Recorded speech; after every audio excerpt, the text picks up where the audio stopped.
Hala, grabe mga idol, talaga nga namang napaka-humble nitong si Dalton Knecht. Ito lang naman ang sinabi niya matapos siyang tanungin kung nagnanais din ba siyang masama sa role ng starting five ng Lakers. Pero bago yan ay dito muna tayo sa mga pahayag ng bagong coach ng Lakers. Walang iba kundi si Coach JJ Redick. Alam naman nating walang experience nga itong si Coach JJ Redick bilang isang head coach. Pero kitang-kita naman ang kanyang pagtatrabaho bilang coach dahil halos lahat ng kanyang player ay talagang binigyan niya ng minuto at sinigurado nitong niro-rotate niya ito ng maayos. Kaya naman natanong itong si Coach JJ Redick kung ano ba ang unang bagay na kapansin-pansin para sa kanya dito sa kanilang naging laban kontra nga dito sa Timberwolves. Well, ang sagot nga dyan ni Coach JJ Redick is marami nga daw na kung titingnan niya mismo daw sa buong laro ay kapansin-pansin nga daw na nag-struggle sila pagdating sa mga turnovers at nagkulang nga daw umano sila ng depensa. Although maganda naman daw umano ang kanilang rotation kahit pa kulang sila sa mga player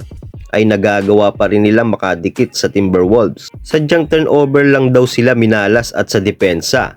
Dagdag pa nga niya na ang kanilang kalaban ay mas lamang sa kanila pagdating sa height, kaya hirap sila sa pagkuha ng bola pagdating sa paint. Dahil nga halos matatangkad nga daw umano ang mga rookie ng Timberwolves, isa na daw dito ang nagpapahirap sa kanila sa rebound ay si Grasa. Kaya kung makakabalik na umano ang kanilang mga big man ay mas magiging maayos daw umano ang kanilang paglalaro at mas madali na nilang makukuha ang rhythm nila. At nabanggit pa nga nito na tungkol kay Bronny James na yung mga nasaksihan nila regarding sa mga block ni Bronny at depensa ay talaga daw umanong inaasahan na nila ito. Dahil sa kanilang mga nagdaan sa practice game ay malaki daw ang naging improvement nitong si Bronny James pagdating sa depensa.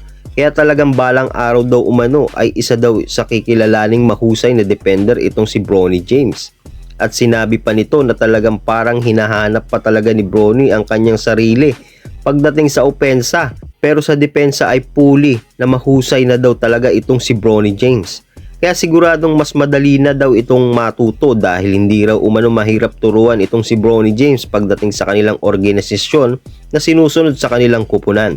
At magtungo na nga tayo mga idol sa sinabi ni Dalton Knecht mga idol, na natanong nga itong si Dalton Knecht na kung inaasahan niya bang maging parte siya ng rotation dito sa starting five sa mga darating na kanilang mga laro.